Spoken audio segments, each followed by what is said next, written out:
August 19, 1944, East Prussia. Inside the map-lined halls of the Wolfschanze, General Oberst Alfred Jodl studied the collapsing Western Front. Allied spearheads had raced from Normandy far faster than German science believed possible. His staff had done the math. Patton's Third Army had advanced 400 miles from its beaches, and no army could outrun its fuel for long. An armored division burned 150,000 gallons a day. The Americans, Jodl concluded, would halt within hours. Then the Wehrmacht could regroup along the Seine and perhaps hold until winter. What Jodl didn't know was that 125 miles away, nearly 6,000 trucks were already thundering east. Headlights blazing against blackout orders, hauling 12,500 tons of fuel, food, and ammunition every 24 hours. The Red Ball Express, a logistics operation beyond anything in German doctrine, was about to rewrite the science of mechanized war. Within 3 days, Patton's immobile tanks would smash through German lines at the Seine. Within a week, they would liberate Paris. Within a month, they would stand at the German border. The Wehrmacht's faith in American paralysis came from experience. Germany had invented blitzkrieg but had also learned its curse: supply. On the vast Russian plains, fuel and parts had failed long before morale. Horse-drawn wagons, still 4/5 of German transport, could not keep pace with panzers. Even railways betrayed them. Soviet track gauges stranded freight hundreds of miles behind. Now generals like Heinrich von Luttwitz assured Berlin that the Americans faced the same fate. "They have advanced 400 miles in 30 days, he wrote. "History teaches what comes next: paralysis." German intelligence tracked every drop of Allied consumption. A single Sherman tank drank half a mile per gallon. An infantry division needed 700 tons of supply each day. An armored division, 1,000. Patton commanded 12 divisions on a 60-mile front, 12,000 tons daily, dragged over cratered French roads the Wehrmacht itself had ruined. General Major Siegfried Westphal calculated the odds. Even with unlimited trucks, which they do not have, and perfect roads, which they do not have, they cannot sustain the advance beyond 48 hours. Physics cannot be violated. August 25, 1944, a French chateau near Le Mans. Lieutenant Colonel Laurent Ayres faced a room of skeptical officers. Patton's army, he said, was devouring supplies faster than any force in history. The old methods, rail depots, scheduled convoys, had collapsed. "Gentlemen," Ayres declared, "we're creating a one-way highway from Cherbourg to the front. Every vehicle runs 20 hours a day, no stops except fuel or emergencies, minimum 12,500 tons daily." They named it after railroad slang for priority freight. Red Ball. 2 parallel one-way highways, one east, one west. Trucks spaced 5 minutes apart, averaging 35 miles an hour. Mobile repair units every 50 miles. Military police checkpoints to pull off any vehicle below 25. Headlights on all night, blackout discipline abandoned. To German eyes, it bordered on madness. Colonel Charles Thrasher of the Advanced Section Communications Zone reviewed the figures. "We need 140 truck companies, nearly 6,000 vehicles operating at 90% readiness. Impossible yet." By the morning of August 26th, the impossible was in motion. Drivers of the 3,916th Quartermaster Truck Company climbed into their olive-drab GMC CCKW deuce and a halves, each carrying 5 tons of shells eastward toward Melun. 3/4 of those 23,000 drivers were African American, men serving in a segregated army that denied them equal rights, yet now relied on them to keep Patton's army alive. They painted their trucks with defiant slogans: "Patton's Blood Bank," "Hitler," "Here We Come," "Detroit to Berlin Express." They invented their own rules: slower trucks pull aside, breakdowns are shoved into ditches, and anything under 20 miles per hour counts as a roadblock. By August 28th, German reconnaissance units overlooking the route reported something unbelievable: an endless river of headlights stretching 20 kilometers. "Continuous column, no blackout, 1,000 vehicles per hour," radioed a stunned observer. "The Americans have abandoned all caution." General Lieutenant Edgar Feuchtinger of the 21st Panzer Division personally watched the convoys crawl across the night horizon. His report to Army Group B trembled with disbelief. "They do not hide, do not disperse." It is not military science. It is mass production applied to war. Where German doctrine prized concealment and efficiency, the Americans trusted volume. Where Germans counted every truck, the Americans planned for 20% to fail and sent more. Improvisation replaced procedure, and somehow chaos produced order. During its first week, August 25th to 31st, the Red Ball Express delivered nearly 90,000 tons, an average of 12,800 tons a day. Round-trip distance, 686 miles, trucks, 5,958, each averaging 1.5 runs per day. Even German analysts who intercepted the numbers dismissed them as propaganda. They were real and rising. By September 5th, convoys left every 5 minutes, 60-plus trucks per train. Roadside mechanics repaired 1,800 breakdowns daily, swapping engines in 45 minutes, cannibalizing wrecks for parts. When bridges vanished, engineers bulldozed detours overnight. German staff officers trained for meticulous planning could not comprehend such improvisation. The Americans even solved the tyranny of fuel. The Red Ball burned 300,000 gallons daily just to feed itself, more than entire German armies received. Yet fuel never ran short thanks to Operation Pluto. Undersea pipelines pumping gasoline from England straight to France, and to forward dumps every 25 miles along the route. Tanker convoys formed a second highway of moving refineries. Aerial photos astonished German analysts. "Their fuel depots are larger than our strategic reserves," one officer wrote. "They burn more gasoline moving gasoline than we allocate to entire panzer armies. This is not war. It is industrial overflow," and the effect was immediate. Where German doctrine predicted armored advances of 20 to 30 miles a day, Patton's divisions now averaged 40 to 60. On September 1st, the 4th Armored Division advanced 35 miles by noon, refueled straight from Red Ball trucks, and drove another 32 by dusk.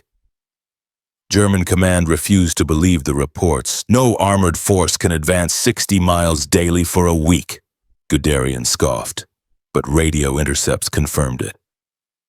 For the first time, German officers admitted they faced something they didn't understand: a logistics system faster than combat itself. By early September, captured documents forced a new conclusion. The Americans wasted vehicles, exhausted men, ignored camouflage, yet won through redundancy. Field Marshal Model summed it up bleakly: "We face not a superior army, but a superior civilization." They waste resources because they have infinite resources. We cannot defeat that with tactics.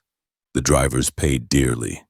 Many operated 72 hours straight, surviving on benzodrine, coffee, and willpower. Accidents killed 300 men, trucks overturned, burned, or vanished into ditches, but morale never broke. These mostly black soldiers knew the irony of history. Denied equality at home, they were proving Hitler's racial theories wrong on his own continent. Captured Germans noticed. "You violate every rule," one officer told his interrogators. "You waste fuel, abandon trucks, exhaust drivers, yet you succeed through sheer volume. You have industrialized war beyond our comprehension." The endless hum of engines became its own form of psychological warfare. Wehrmacht troops could hear American trucks all night, miles of motors that never stopped, while they themselves rationed bullets. Many swore they heard ghost convoys even when none were near. The Germans studied the trucks that haunted them. The rugged GMC-CCK W 2.5-tonner, the backbone of Allied logistics. America built over 500,000 of them, more than Germany possessed of all vehicles combined, each one standardized, interchangeable, repairable in hours, all-wheel drive, waterproof wiring, heaters that worked, engines tolerant of low-grade fuel, and unlike German mechanics who rebuilt engines, Americans replaced them outright. As the front advanced, so did the highways. When the original Red Ball route choked, new lines sprang up overnight. White Ball, Green Diamond, Red Lion, each marked by painted signs, operational within 48 hours. German officers who required weeks for similar tasks watched in disbelief. For Nazi ideologues, the racial makeup of the operation was an even greater shock. Propaganda had branded black troops inferior. Now, those same men operated a supply network that outperformed Germany's finest engineers. Prisoners forced to load Red Ball trucks met African-American sergeants who spoke fluent French, computed load weights faster than they could, and treated captives with unexpected fairness. It shattered years of indoctrination. Meanwhile, American engineers built what Germans deemed impossible: 40 bridges repaired or replaced. 15 fuel depots, 26 maintenance bases constructed while convoys rolled overhead. At Monte, a bridge the Germans had destroyed to halt pursuit was rebuilt in 14 hours. "They build faster than we can destroy," a captured sapper admitted. Ammunition tonnage stunned artillery experts. At Metz, American guns fired 100,000 rounds in a single day, 50 truckloads every hour. Red Ball delivered every shell plus reserves. German batteries, rationed to 50 rounds a day, fell silent under the deluge. By late September, attrition devoured vehicles at a pace no other nation could endure. 30% deadline daily, 500 engines replaced weekly, 10,000 tires a week.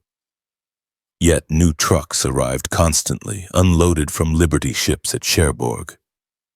Replacement drivers learned routes in 2 days and joined the line. Germany watched, helpless, as the Americans destroyed more trucks each week than the Wehrmacht owned in France, and still increased capacity. They had achieved the impossible: logistics faster than consumption. For the French, the convoys were liberation made visible. Children waved as African-American drivers tossed them chocolate and soap. German occupation had brought ration cards. American abundance brought belief.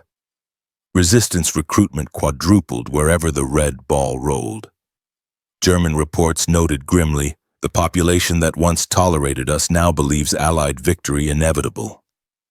By early September, Patton had pushed so far east that even this miracle supply line began to strain. Convoy intervals lengthened. Drivers collapsed from exhaustion. German observers again predicted the American culminating point. It lasted 72 hours.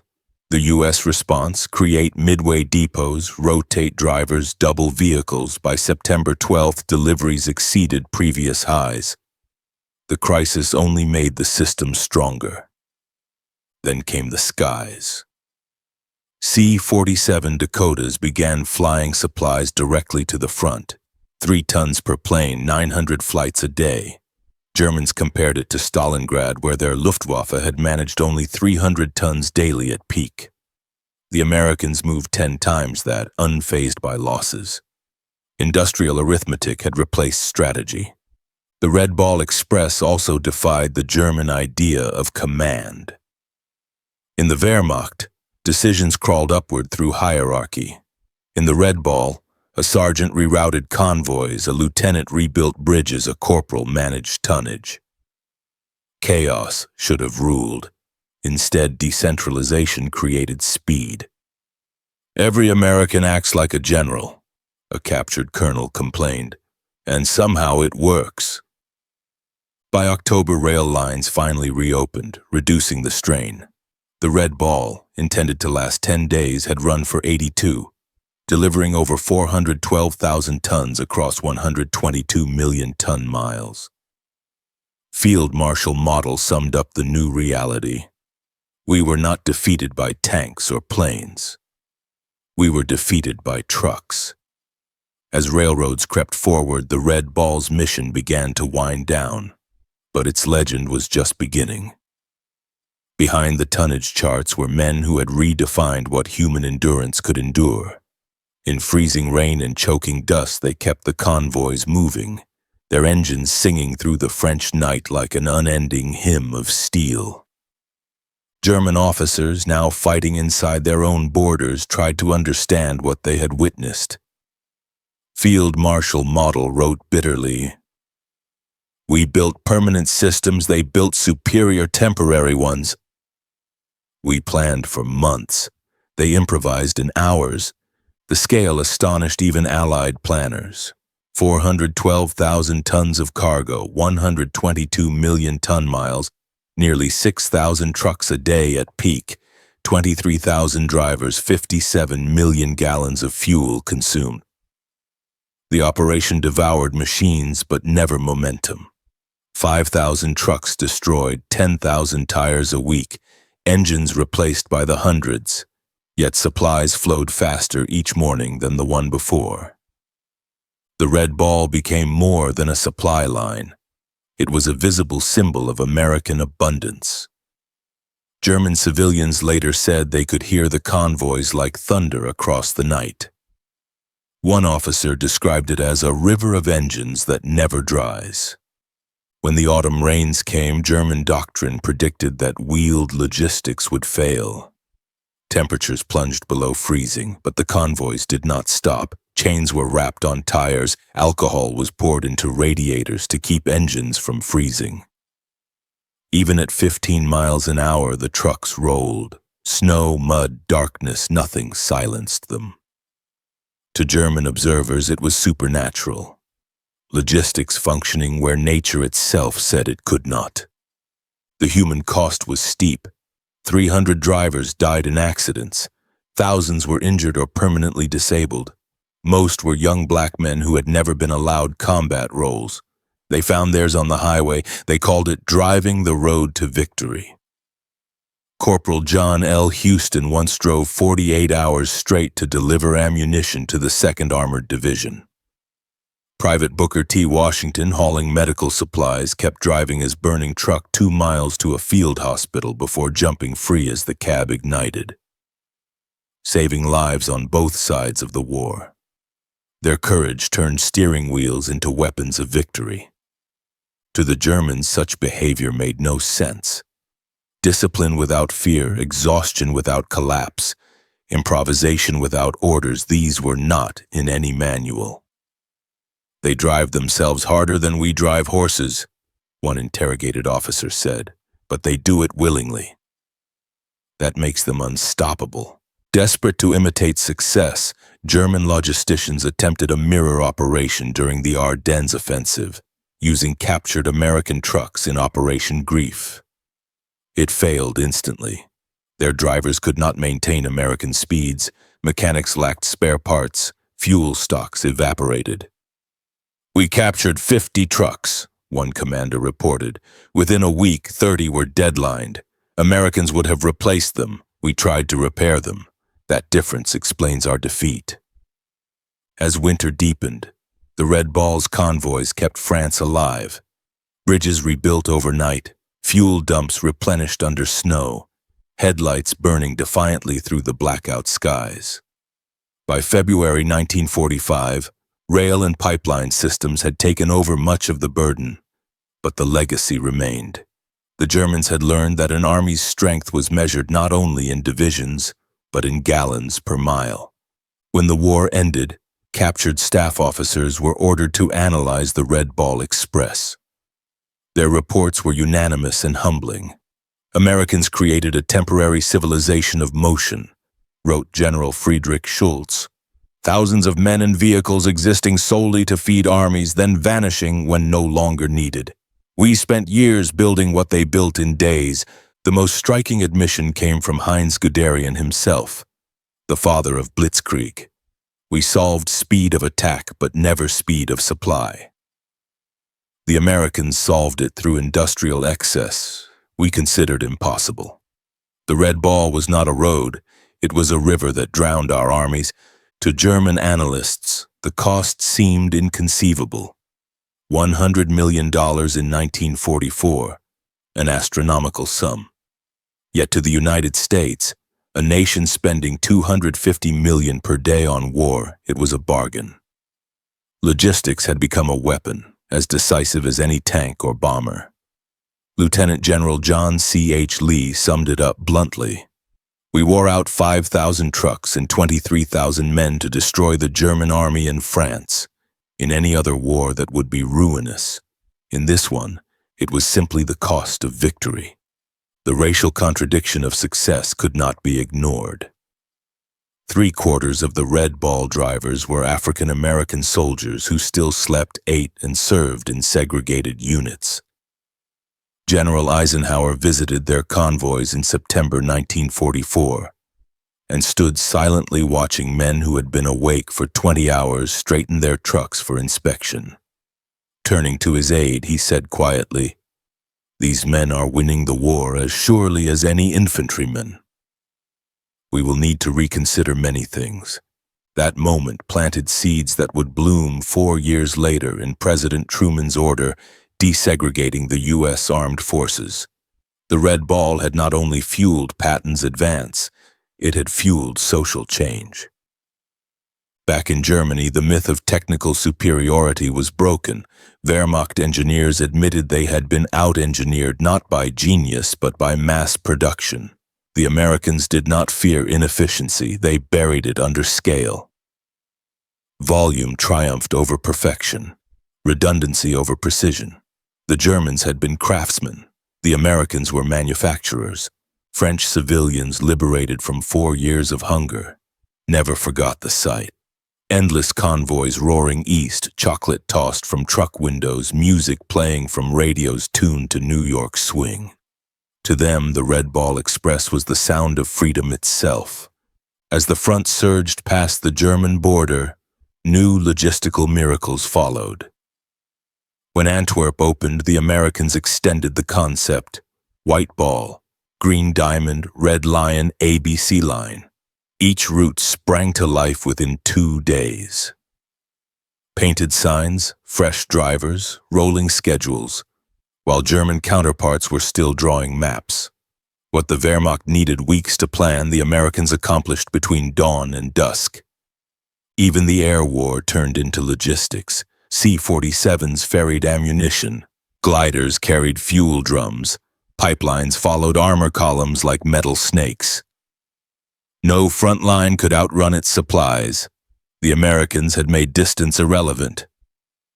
By November 1944, with rail lines restored, the Red Ball Express officially shut down.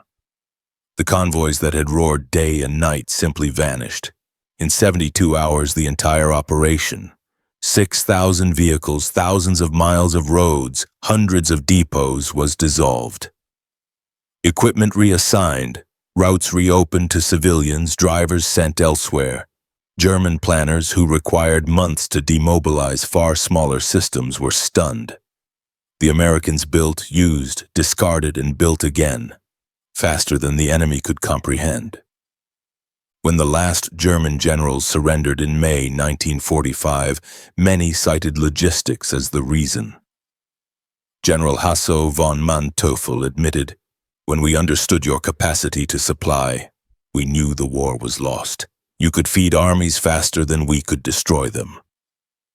Field Marshal Albert Kesselring, asked what surprised him most about the Americans, answered, "Not your tanks or planes, your trucks. You fought us with your factories. The Red Ball Express was more than numbers. It was the moment war became industry." Each day of its operation shortened the conflict by nearly a week of human suffering. Economists later calculated that its $100 million cost saved the United States more than 20 times that by hastening Germany's collapse. Patton himself wrote the final tribute. "The truck drivers of the Red Ball Express deserve as much credit for victory as any combat soldier. They drove through exhaustion, through weather that stopped armor. Without them, the Third Army does not move. Without movement, we do not win. When peace returned, the story of those convoys didn't end on European roads. Thousands of veterans came home carrying a new expertise: how to move goods anywhere, anytime. They built companies, Yellow Freight Roadway, consolidated freightways, and designed the interstate highways that would knit post-war America together. The same men who once drove one-way roads to the front now drove the arteries of commerce. They had learned in France that speed beats perfection and movement is power. Military theorists around the world studied the Red Ball Express for decades. They learned the new commandments of modern war: volume overcomes inefficiency. Redundancy defeats precision. Decentralized command creates speed. Human endurance is greater than assumed. Blitzkrieg had met its logistical answer. In June 1994, 50 years after D-Day, the United States issued a commemorative stamp honoring the Red Ball Express. At the National Postal Museum in Washington, aging veterans gathered, many black, some white, all bound by the memory of endless nights behind the wheel. They stood before the stamp's image, a deuce-and-a-half truck hurtling through the rain toward a distant glow. Reporters asked them what it meant. One driver said softly, "We drove 35 miles an hour straight into history." Historians now agree the Red Ball Express was the decisive logistics operation of the European theater. It proved that modern warfare is not won by who shoots the most, but by who delivers the most. The German generals who mocked American wastefulness in August 1944 signed surrender papers 9 months later, defeated by convoys that never stopped. The highways of France still bear faint scars: bridge footings, sunken ruts, rusted hubs in roadside fields. But the truest monument is invisible: the idea that logistics is strategy. Every modern military plan, every supply chain humming across the world carries its DNA. In the end, the Red Ball Express turned ordinary men into the lifeblood of victory. They proved that abundance, when harnessed to purpose, can become a weapon, and they proved something deeper: that determination can outdrive doctrine. A captured German officer once said, watching the convoys rumble past, "We prepared for everything: tanks, planes, ships. We never prepared for your trucks. How do you defeat an enemy who has more trucks than you have soldiers?" The answer roared past him at 5-minute intervals, carried by exhausted Americans who were rewriting the rules of war, one delivery at a time. The Red Ball Express made logistics into strategy, supply into victory, and trucks into the most decisive weapon of World War II. The laughter of the German generals died in the echo of 6,000 engines that never stopped, hauling democracy eastward at 35 miles per hour, down a one-way road to freedom.